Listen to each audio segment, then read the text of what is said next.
Mad Max was the turnout of my lifestyle. Smoking green, blowing white clouds to build the blue skies. Conversating with the gods by my wildflower to let them know that it's the God's hour. This love's the never-ending saga. Gods by my wildflower to let them know that it's the God's hour. This love's the never-ending saga. Gods by my wildflower to let them know that it's the God's hour. This love's the never-ending saga. Gods by my wildflower to let them know that it's the God's hour. This love's the never-ending saga. Walk through the sands of times like Gara. On the other side of that gad is karma. You wet Prada, the devil lay inside your box now while the angels fly over my headstone.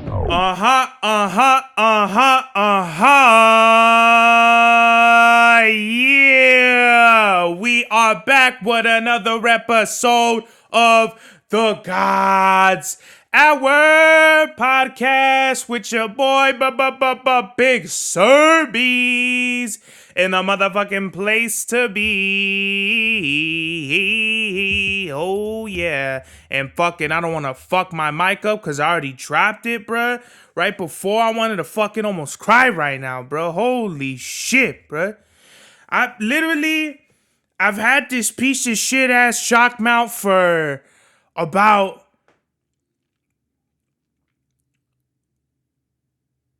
Wait for it. 6 years now, bruh. 6 motherfucking years. Only 1 year shy of me actually rapping. And I got a new mic. So this shock mount was for the Yeti Pro that I was using for years and years. And now we rocking on the TLM, bruh, on the Neumann. Them Germans, man, they gonna make the best mics, cars, fucking titties for bitches, rings, just fucking schnitzels and pretzels, and what else is German? Beer and jugs and fat titty white bitches that escaped with their Nazi families to Argentina. So I went on Amazon right before this, and this is why I love the internet because, you know, the internet is a huge amount of bullshit. So anytime you can just appreciate the little things, because the internet ain't going nowhere. Like, unless a meteor hits the earth and just fucks all the servers and shit, we're here, baby. This is fucking... The internet is here to stay and stay to here, bruh. So what I just love about it is that I could just order anything off Amazon in 1 second, and in 2 days I'm gonna get that shit, and I know it's gonna be some good shit. The bad part about it is someone got to get fucked out of their money working to get you that package for $10.99 or whatever the fuck it is you bought it for. So I don't know, but that's just the world we live in, man. We're living in a world where motherfuckers are getting their fruits and bananas and shit off Amazon. And Amazon just rules the world. And this isn't a shout out to Amazon. I'm just saying fucking... This is the world that we live in. We're just living in the era of instant gratification. And that's just all what the fuck it is.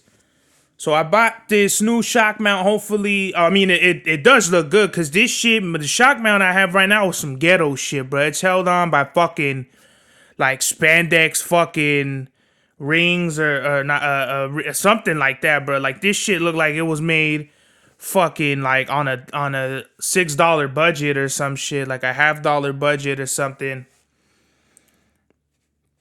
So earlier on today, I was at the store and shit, and I got what the fuck I wanted from the store, and I go to pay for it, and the fucking lady's like, uh-oh, look who it is.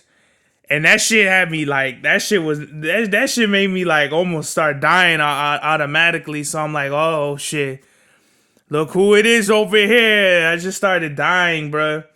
I was hollering because, you know, the lady... Wherever I go anywhere, man, I make my mark, and people understand my laugh, people understand my lingo, or at least I would hope so. So I just do me, man. I don't be one of these fucking weirdo niggas that just want to fucking hide and just not be a positive light. But I understand that. I understand we all go through things. Not everyone is the same, but at least what I try to do is be a positive light. So this chick, I seen this chick in front of me. She had like carrots and avocado and fruits that weren't bagged up, and I'm like, what the fuck? And she's putting them on the belt so that they could scan the shit. And I go, no bags, huh? And she's like, yeah, when I get home, I don't like using plastic, so when I get home, I could just wash them.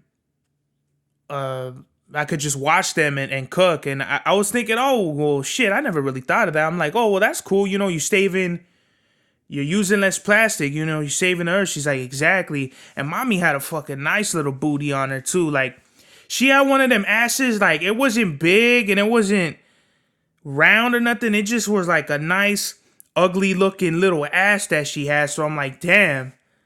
But I wasn't over there like fucking staring at her ass like, I just looked at it a few times. You look this way, you look that way, you look at her in the eyes, and when she looks away, you look at the booty, and then for like a second and a half, then you look at the cashier, and then you look back again, you look up, you look around, you look her in the eyes, she turns around, and you look at the booty again.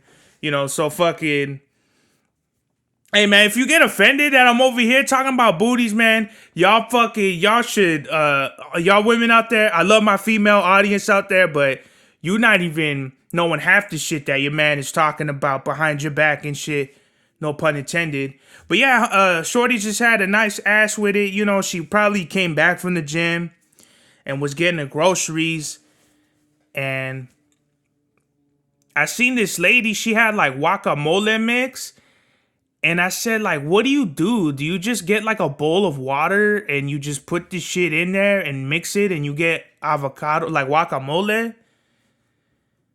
And I'm like, what do you do? Like, just get avocados and put it in? She's like, yeah, well, I get, whatever I put in the guacamole and I just put it in and instead of salt and pepper and it gives it a nice taste. I'm like, so basically you make guacamole with a seasoning that makes it taste like guacamole, and then the cashier lady's like, yeah, this it tastes good or something like that. And I'm like, what fucking what era are we in, bro, where people just wanna fucking pay for fucking weird shit like guacamole mix? I said, the guacamole I make is pretty banging, man. Gordon Ramsay better watch out. And the cashier lady, you know what she tells me, bruh? She's like, oh, well, you gotta bring me some. I want to try it. I'm thinking, what the fuck is going on here, bruh? This is why I don't like talking to people, bruh. Because it's like, yeah, let me just make some guacamole, bring it in my car, take it to you with a fucking little bowl of chips so you could try it. Like, who the fuck is gonna do that, bruh? So I'm thinking, I don't know if I'm gonna do that, bruh. Like, we're in the era of instant gratification, yeah, but I'm not gonna bring you a fucking little sample of guacamole like we're in the crack era, like a little sample in a vial. Like, I don't know, man. That bitch was wildin', but that was today. Last night, me and my pops was watching Loki, and then we played dominoes after. And Loki is just a really interesting, I think I touched on this, where Loki's just an interesting concept of multi-dimensions and the multiverse and, like the butterfly effect, like that shit always like interested me.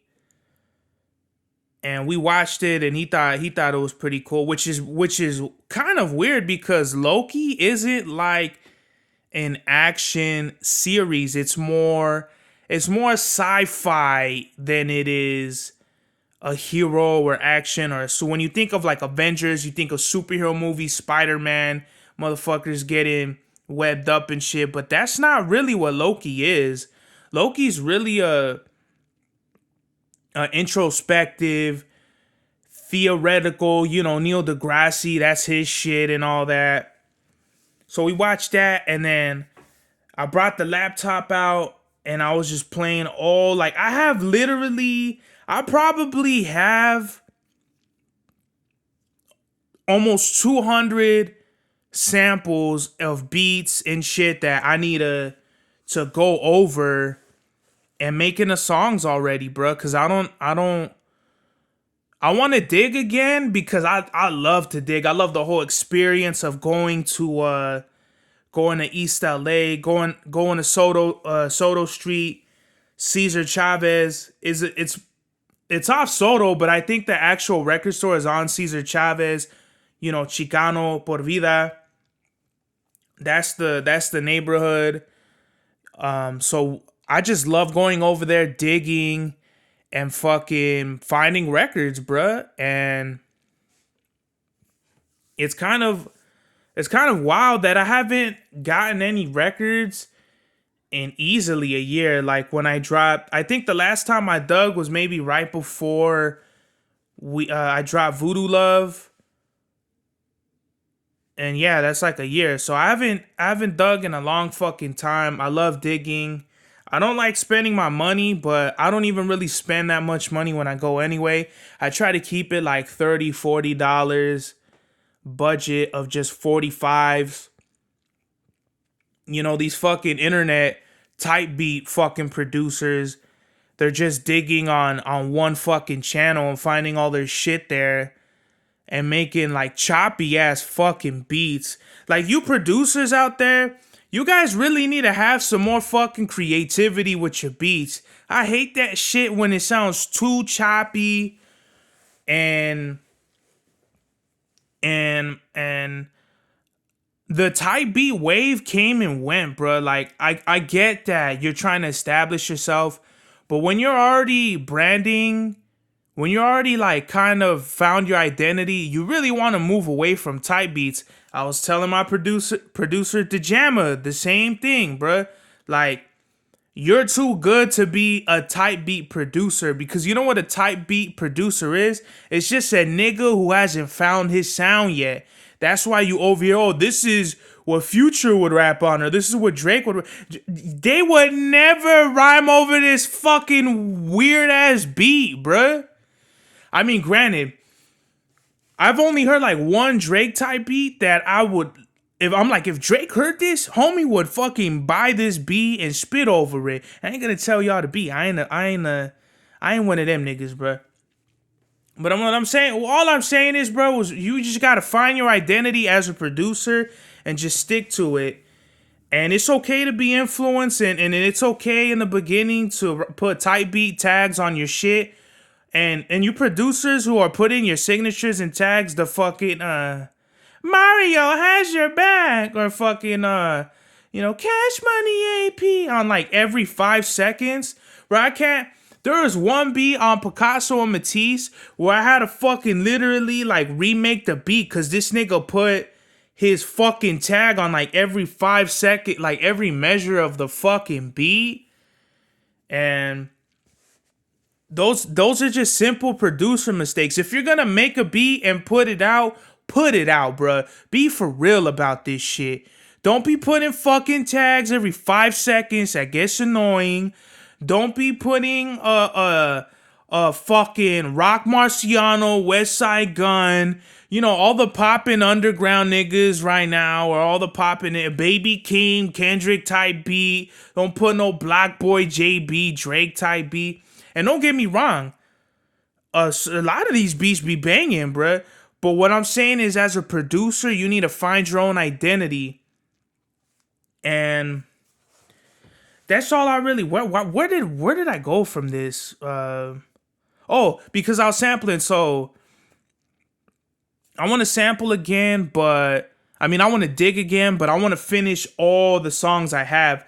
Like, it either falls in two categories for me. Either one, it's fucking dope and we need to make an album out of it, or two, it's trash and we got to get rid of it right away. Cause I got about 200 gigs of fucking music that's just sitting on my laptop, bruh. And I'm not gonna buy a fucking I mean, I got hard drives already, but I'm not gonna keep buying hard drives for fucking music that I haven't even done, bro. That's lame. I've heard stories of people getting robbed and their hard drive and their whole life's work is in that shit. Fuck that shit, bro. If somebody ever stole my hard drive, guns getting loaded and niggas is getting popped, bro.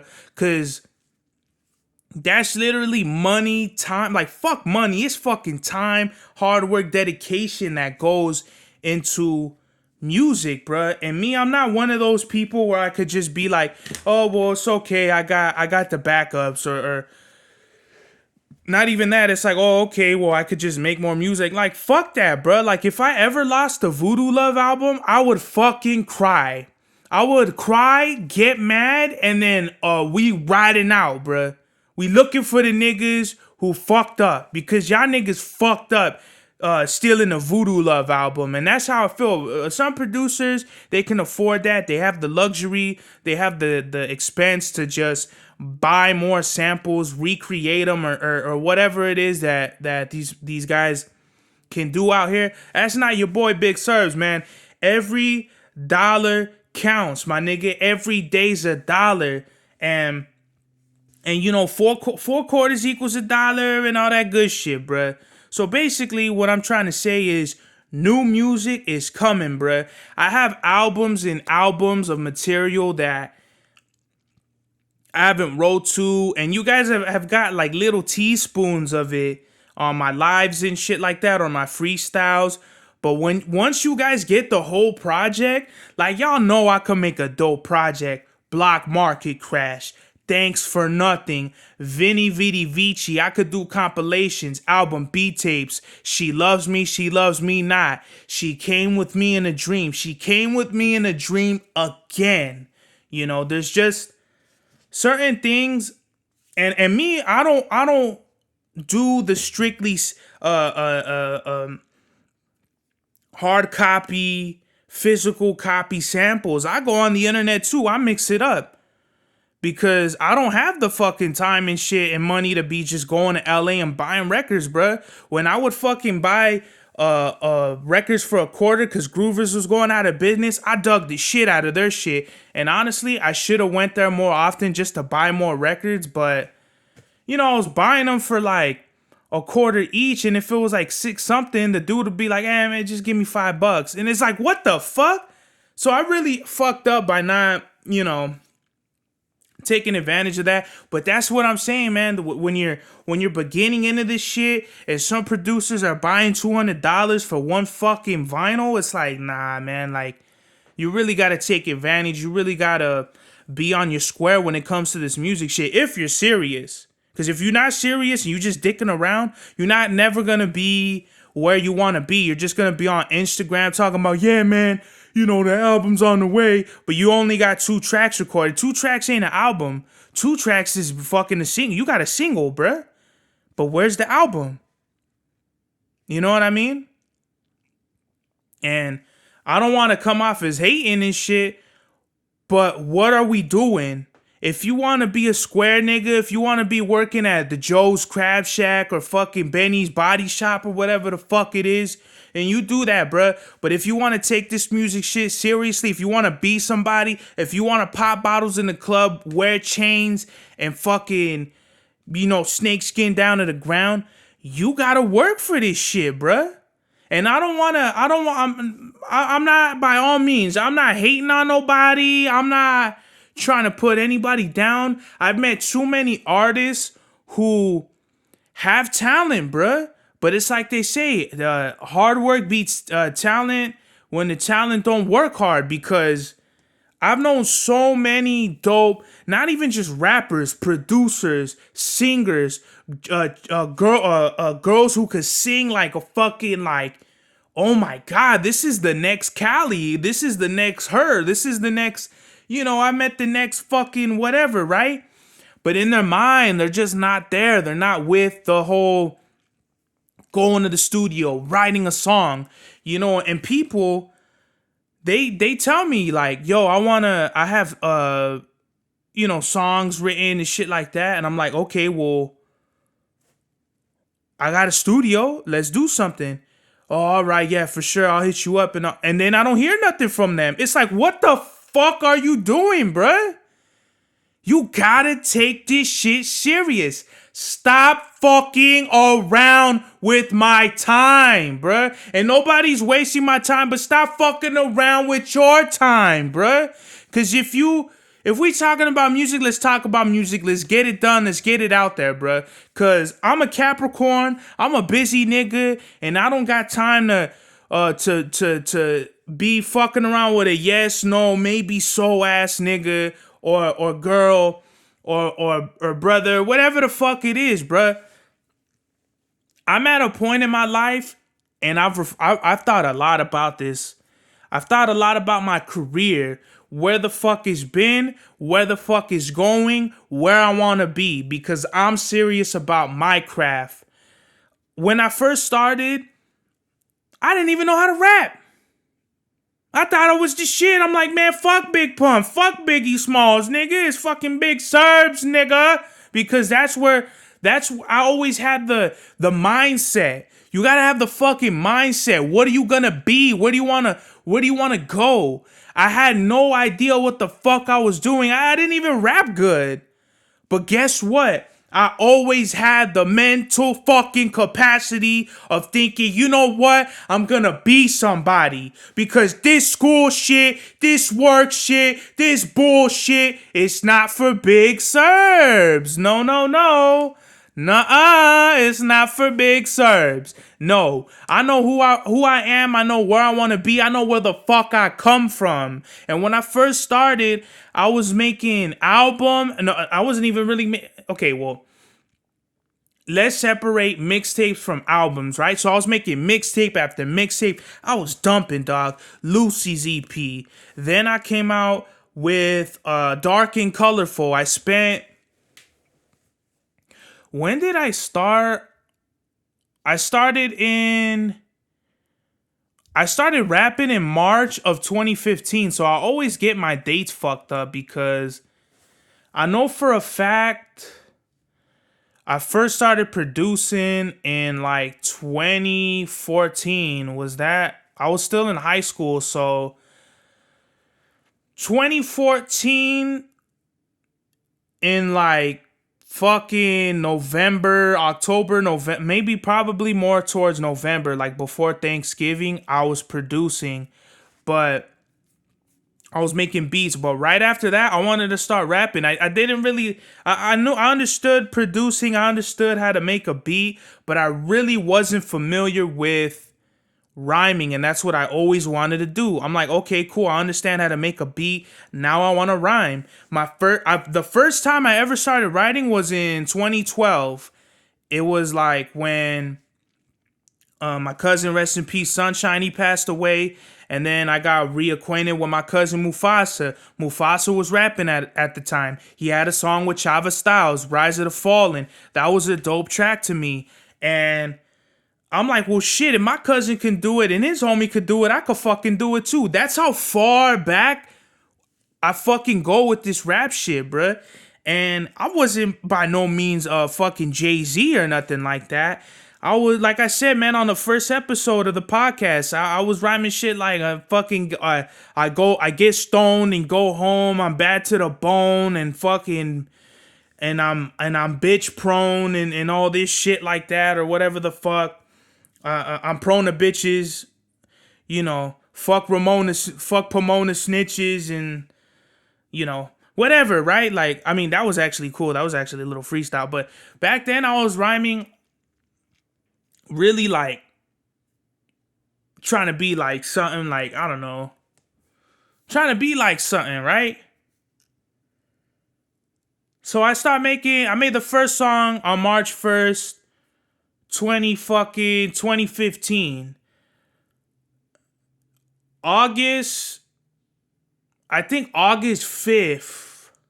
Shit, that might even be the exact date, but let's just say it's not. August 5th, 2015, I came out with my first little EP, called it Lucy's. Cause I fucking, what rapper hasn't had a fucking project called Lucy's, right? And over like the whole time, like from March to October, I came out with Dark and Colorful. The reasoning was the whole. I think it was like a. Bruh, that tape was 25 tracks, bruh. Damn, thinking about it now is crazy. So, the first half, I wanted to be like all dark shit.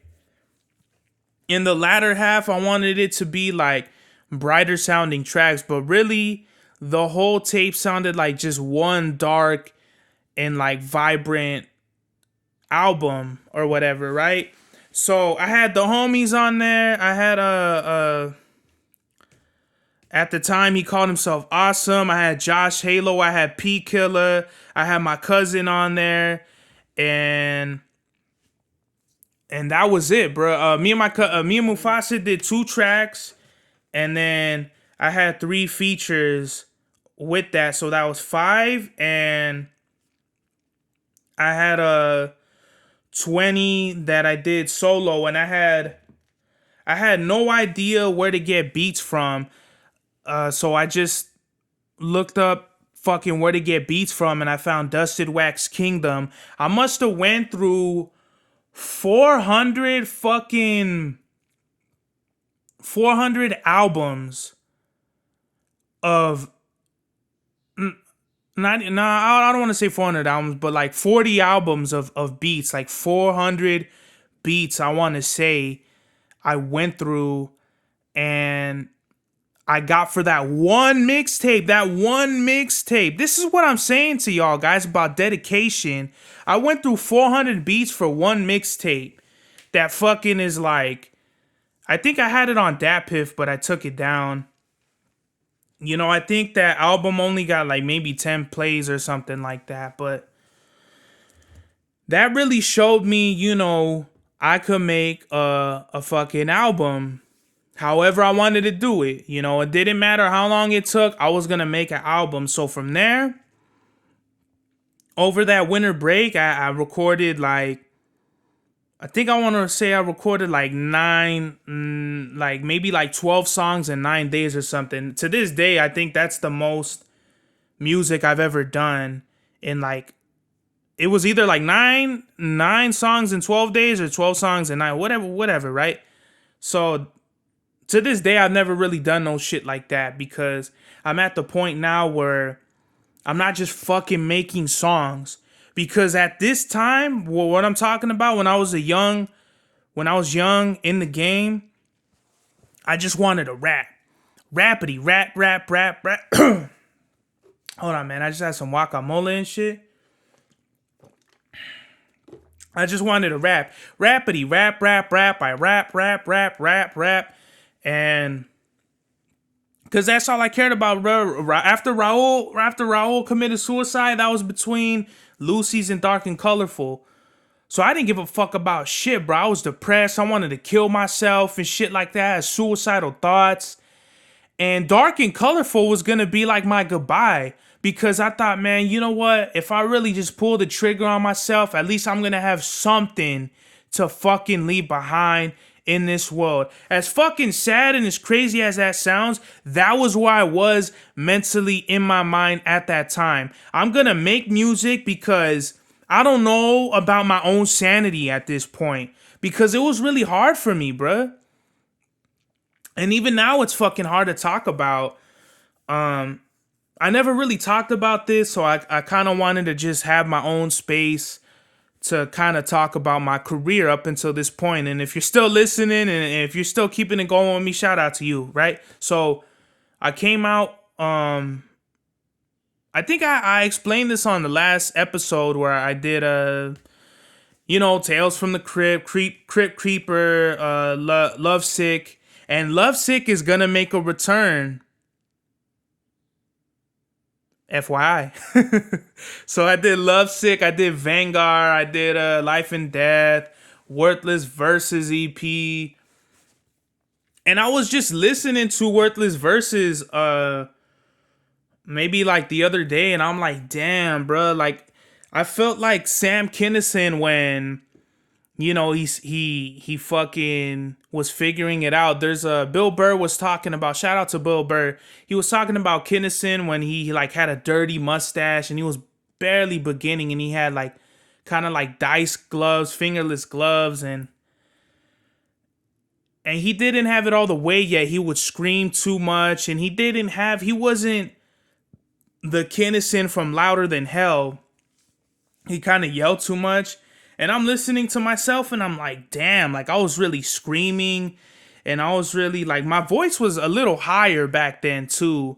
So to hear me trying to be like, you will fucking get shot, give a fuck. Like, I'm like, damn, bro, like this motherfucker was wild. I literally was listening to my shit like, yo, I was wilding, bro. That's fucking crazy that I was just, cause that's where I was at, man. I was super fed up. I was just in a different space, bro. Real dark mentally. Just look at the album titles, bro. Dark and Colorful, Tales from the Crypt, Crypt Creeper, Lovesick, Life and Death. And so that was 2016. And I kept it going, bro. I didn't stop. I did not stop. Nothing was gonna stop me. Not a fucking job. Not any of my homies killing themselves. You know, one of my homies I grew up with, Ian, he shot himself with his pops' rifle. And then like that was in March, like when I started rapping, which was crazy. I'm like, damn, I want to start rapping and my homie kills himself. So I should just rap about how I feel. And that's how I was from the beginning, just rapping about how I felt and just different things of that nature. And then in August of that same year, Raul fucking, you know, gets himself killed by the cops. So it was all fucked up. Late 2015 to 2016. And even now I'm still fucked up over that shit. But now I could kind of talk about it more. I'm still really like hurt that I even gotta, you know, still live with this shit. But it's just something, this is lifelong, bro. Like when three of your best friends, that two of them you grew up with, one of them, you know, you really had a lot of love for and shit as a homie, when they off themselves by the time you're 20, it puts a whole different perspective. Like I tell people, like I was just telling the chip guy or whatever, the Frito-Lay dude who offered me the job at Frito-Lay, he got me to connect.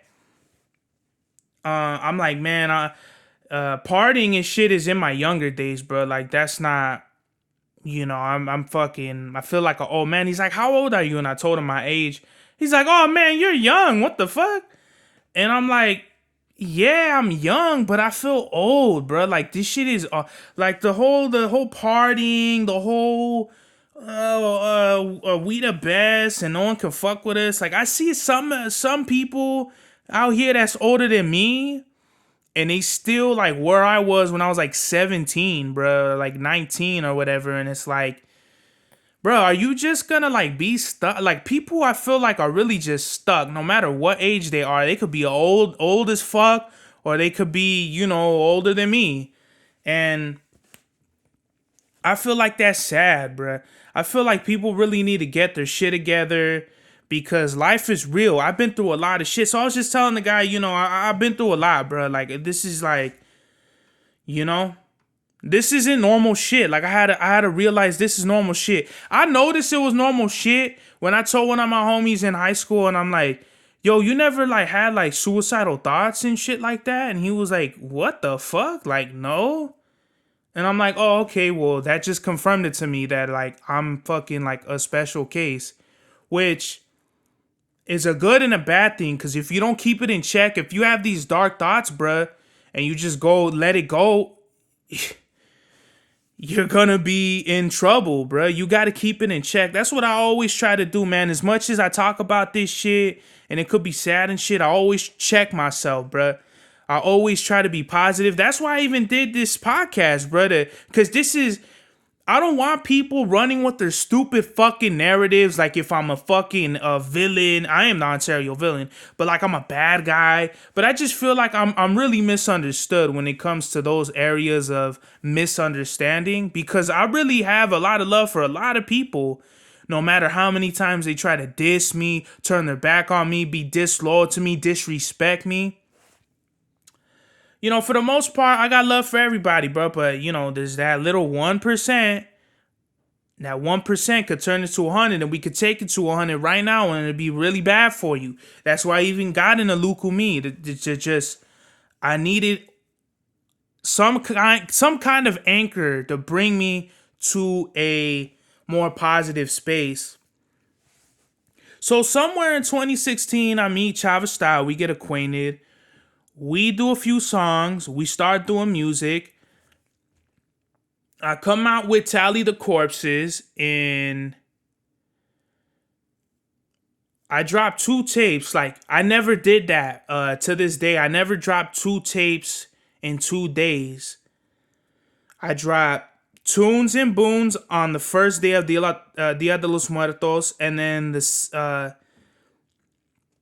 the second day, I dropped Tally the Corpses, and that was to shout out to Earl Sweatshirt, bruh. That album helped me, bruh. Like the I Don't Like Shit, I Don't Go Outside. I really identified with that album. I don't know about the shit he's doing now, and I kind of feel like he slighted me or kind of taking jabs at me along with some other people, but that's for another time, right? At that time, I really fuck with Earl Sweatshirt, so that was kind of an homage to him, because on the AM radio track, he's like Rally the Horsemen, Tally the Corpses, and I actually wanted to sample that, but for whatever reason I didn't. And I even say that in the line of Drop Dead Gorgeous, where I'm like, what's the line where I'm like, cops bet can't ignore this when you drop dead gorgeous, because that's a song title cut, you know, Drop Dead Gorgeous, DDG. Drop Dead Gorgeous, Tally the Corpses. That was never premeditated. That was always a spur of the moment. And that's what you gotta do, bro. In this music shit, especially, you can't force it. And I felt like I was kind of not really forcing it, but just going 120% and not really understanding my direction. But that's okay. Everyone's journeys is gonna be different. You're never gonna be on my journey just because of where I come from and what I had to go through to make this music shit happen. For you, you might be poor and you might need a way out. There's a whole nother journey I don't know about. You know, my pops bought me some of my equipment, most of my equipment. Shout out to Pops.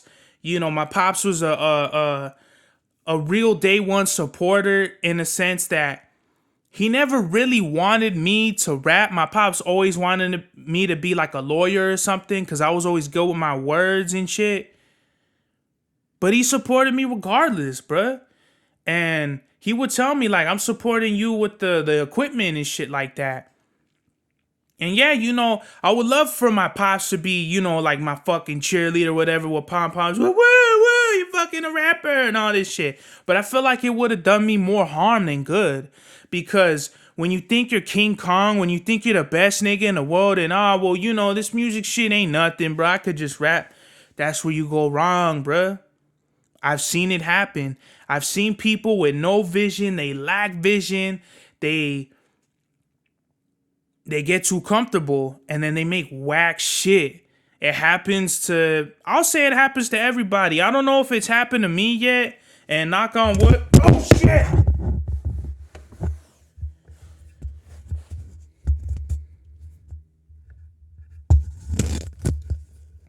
This is what the fuck I'm talking about, bro. I'm so glad Neumann makes fucking crazy strong mics, bro. This is the second time I dropped this mic. I'm gonna fucking knock somebody out when I leave the studio, bro. I'm so tight. But knock on wood, I'm gonna come over here.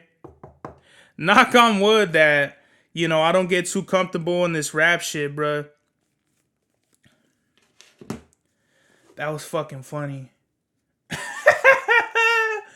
Oh my god, bro! I spent too much money on my equipment now to be fucking just letting this shit drop like that. Fuck you, fucking cheap ass shock mount. I hope my package comes tomorrow so I could just fucking throw your ass into the fucking gutter. So that's all I'm saying, man. Be for real about your craft. Don't listen to anybody. Don't, when I was first coming up, they say you need a style. Earl Sweatshirt got his own style. Fucking, and you need your own style because fucking, here we go with this fucking mic. Fuck you, shock mount. But yeah, like, people just get into this whole, oh, you need a fucking style. Earl got his own style, so that's how you need to be. You need to have your own style, and you need to have your own style on every beat. That's boring, bruh. I always found that to be corny. Like, when fools they find the same fucking beats. They rhyme the same fucking way. And that's why, this is no shots because I love Currency. I feel like that's what Currency gets trapped in. We all have shit we could work on. But granted, we're talking about rappers who rhyme the same way. They get like the same fucking beats. And I'll shoot Currency some bail. I have heard him on like some trap shit, some other shit. But it'd be like the same shit, bruh. So, 2016, we put together, we start putting together scattered pieces for Chava Style. We dropped 795 EP with Mufasa earlier and on his birthday in 2016.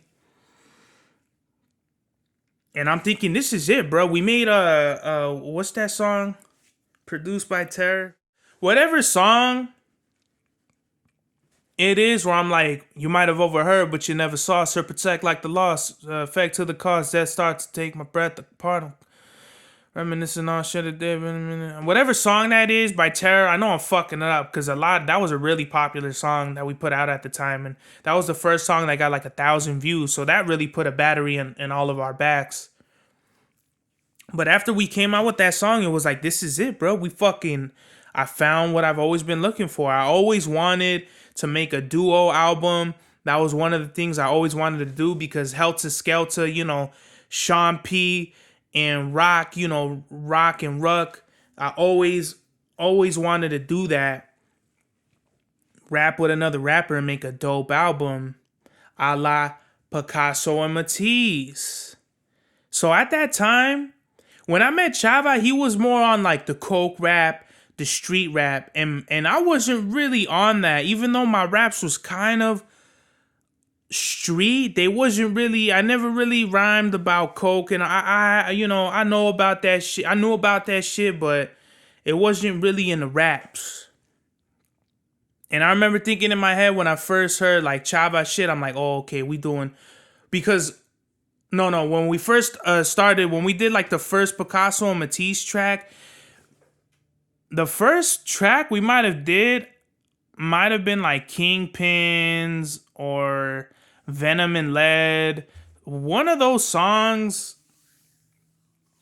we did first. I heard his verse and shit, and he was talking about like, coke and shit. I'm like, okay, we on that coke rap and shit. I never did coke up until that point, but I know Chava did, so he had more experience with it. So we start working on Picasso and Matisse. I did Yay for the first time in 2017, like in March or April, like when I found, like around the time I found NC and Thelonious, aka Spark the Lie. I did Yay for the first time, and I've only done Yay a few times, like, maybe a handful of times. Definitely less than 10. Maybe like around 9. But, not that everything is about fucking cocaine, like you shouldn't do drugs. But, so, we did Picasso and Matisse. That shit was like a hood classic. All the homies was bumping that shit. That was dope. We did Bridge City Music, which, in my opinion, kind of one wasn't as popular, but I feel like some of the songs, or maybe a lot of the songs on that tape, was better than Picasso and Matisse. And 2018 comes. 2018 was a very, very pivotal point. 2018 and 19, but 18 in particular. Towards the end of 2017, I got the news that the homie Josh, he fucking offed himself. And that hurt, bruh. That shit really hurt. I was like, bruh, I'm doing this music shit so I could heal. And then this shit happens, bruh. And I'm like, this is fucking bullshit, bruh. This is what I'm thinking. And I think my cousin Mufasi was like, fucking, I think we were writing to Henchata from Solo 5 Singles to the Dark Side. And Solo 5, the first one was, I did Cerbersaur Sundays, so I released the track every Sunday for like, I think there was only like 7 or 9 songs or something, somewhere around there. But every Sunday, and that was Solo 5 Singles to the Dark Side. The thinking was it's they were like lo-fi kind of beats in my head, so like, and I was like, it was just me, so Solo 5, so you got Solo, and in that you got lo-fi singles every Sunday, a song every Sunday. So Solo 5 Singles, that was the first one, because they were just singles that I put into a tape, and they all had their own covers to them. So I had Solo 5 Singles, and I did a bunch of songs, and I don't know, at some point I knew, I'm like, okay, I gotta make Solo 5 Singles 2. And then I just added the Dark Side at some point after that. But they were all dropped together, so Bridge City Infamous was one of my tracks on there. We had Henchata, we had Loteria, Historians on there. I wanted NC on there. I wanted Nelonius on there. I wanted Float Lucid on there. And I met Float Lucid maybe like, I met him like around the Picasso and Matisse era. So shout out to him. I'm trying to think of what I came out in 2018 with, because it's kind of a blur from there, because I was like, at that point I was popping pills and drinking, and I was just wilding, at least for a little bit. I don't even really remember what I came out. Oh, I came out with La Merca Superior. Wow. So the idea behind La Merca Superior was, there was 2 stores I grew up going to, El Super and Superior. And I'm thinking, what if I made my own grocery store? What would I name it? I would just combine these 2 store names and make it my own. La Merca Superior. I think I was originally gonna call it La Merca or something like that, but La Merca Superior. I had La Merca, La Merca Superior, the upper market. Dope.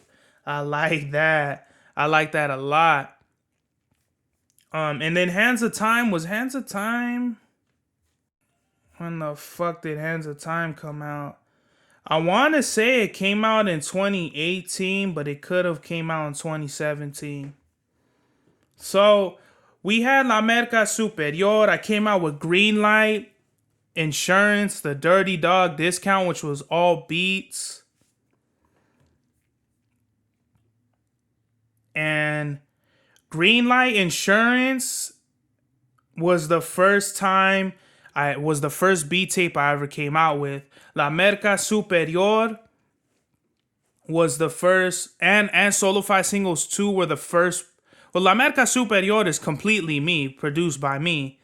But Solo 5, I had a couple tracks that I produced myself, and I always wanted to produce for myself. If you're a rapper out there, you gotta learn how to make beats. I don't give a fuck if you're Jay-Z. I don't give a fuck if you're the next Kendrick. You gotta make your own beats, bro. You gotta know what you like. And there's nothing better than finding out your sound and making it yourself. So time goes by, 2019. I started to notice that we're drifting apart, not only musically, but just as friends. Me and Chava, and then me specifically, me and Mufasa. Chava accused me of stealing a beat. It was really this one fucking dumbass producer I'm not gonna name, who, in his mind, he thought I stole his beat. So he's over here pressing Chava. Chava's pressing me about stealing a beat from a nigga I have no idea who the fuck it is. I don't even know this nigga. I don't even give a fuck about who this nigga, where this nigga's from. And it just went downhill from there. Chava couldn't live with the fact that I make my own beats and I could make, like, producers could have the same sample. Like, in his mind, he couldn't live with that. When in reality, everyone finds the same samples now and makes like the same shit.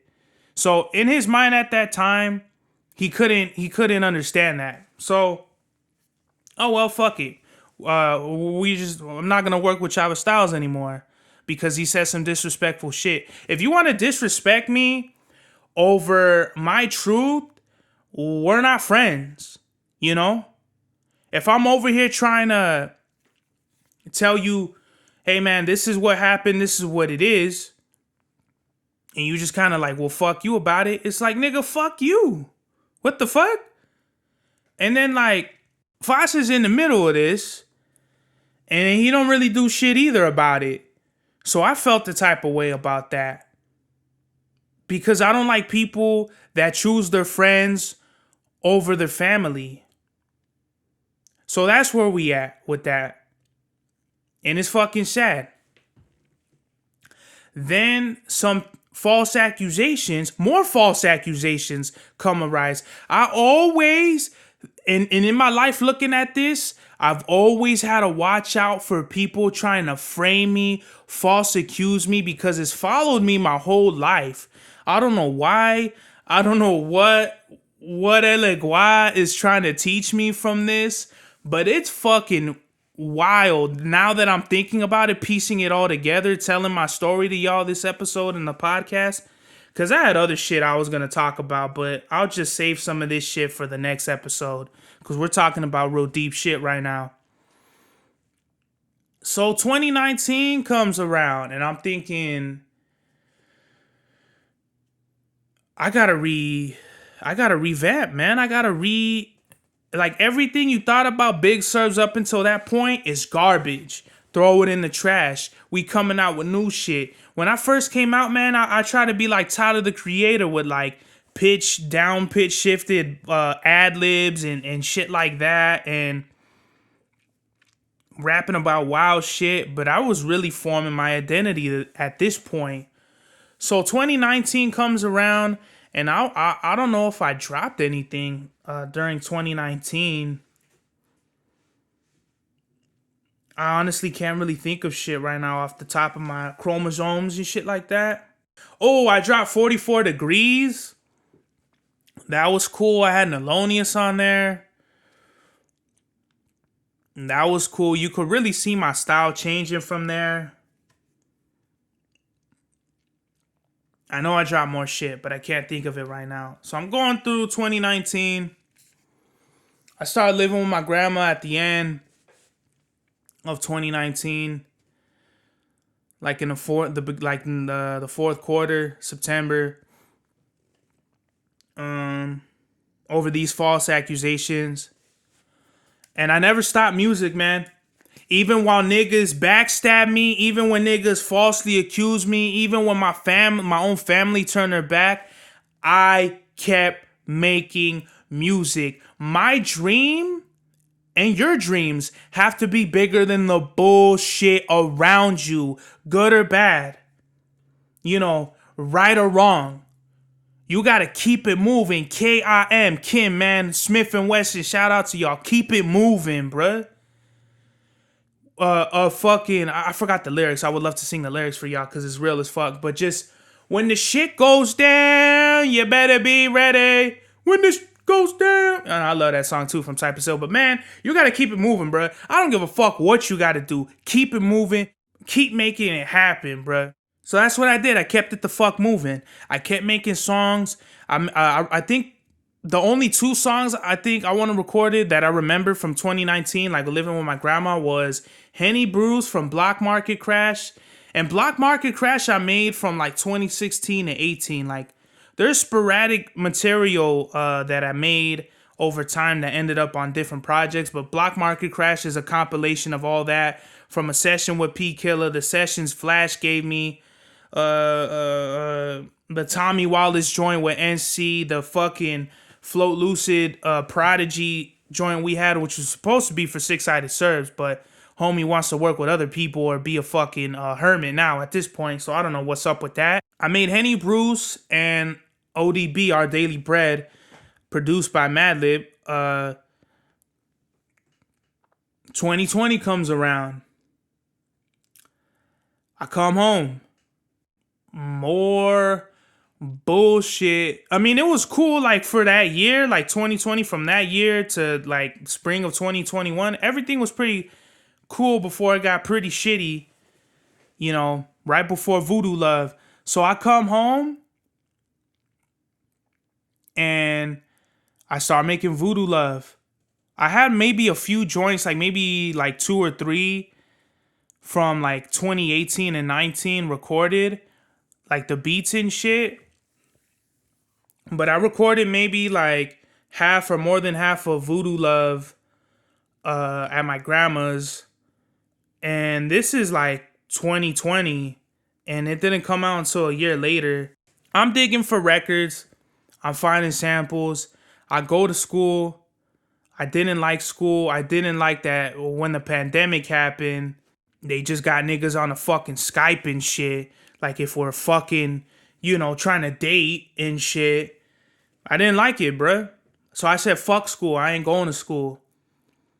I started drinking more. I started getting in a bad weed habit, bad alcohol habit. I'm still making music, bruh. Voodoo Love gets done. I wanted a limited amount of pieces of Voodoo Love. I came out with Voodoo Love, and I thought I would sell out, bro. I'm thinking I only have a limited copy, a limited amount of copies. You know, fucking how am I not gonna sell out with this music right here? I don't sell out. As a matter of fact, I don't fucking sell any copies for a long time, like months. And I'm like, wow, I fucking spent 3 years to make a debut album that nobody wants to fucking buy. Wow. That's fucking insane, bruh. So that fucked me up. Spent a lot of time. Spent a lot of hard fucking just spend a lot of fucking just crying about like if I'm even should I quit just life shit, and no one wants to buy this album that I spent my blood, sweat, and tears on. I always had a strong belief in faith with my ancestors and shit, so I got into Luku Me. I did shrooms for the first time in 2020, but I feel like it didn't really take effect up until like, you know, pretty kind of like, you know, when I got sober and shit, but I'm kind of jumping around. But 2021, I wanted to go guns blazing, so I just remixed like all our old shit, like, you know, I have all the albums I came out with in 2021. Because it's important, man. I didn't think about it until now, but 2018 was a pivotal year.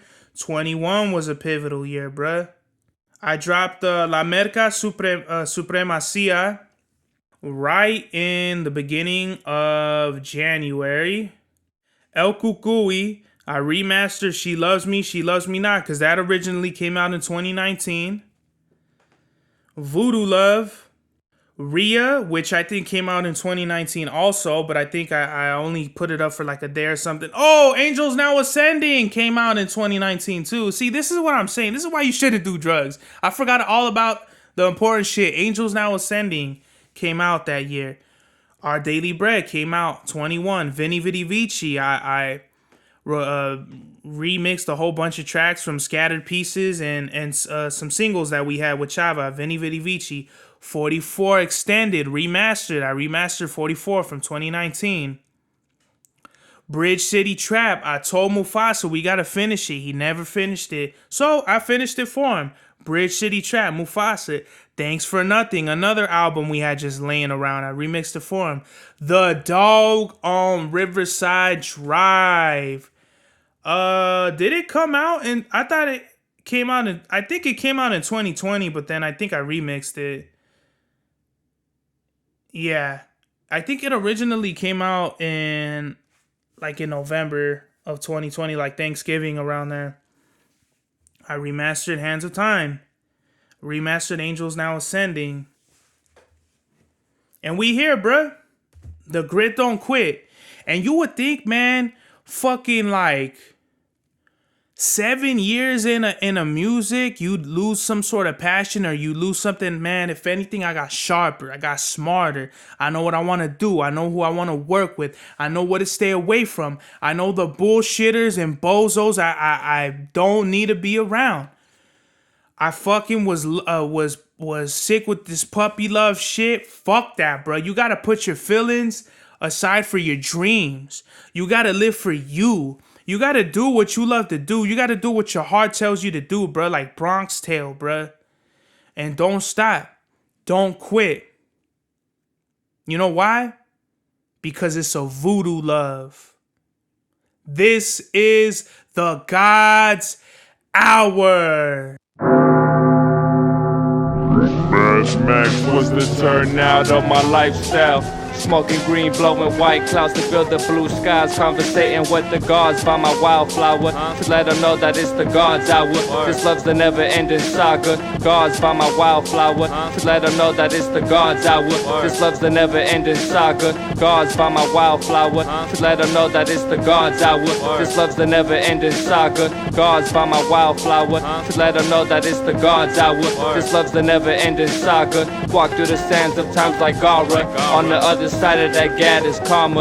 You wet Prada, the devil like inside your box now, while the angels fly over my headstone.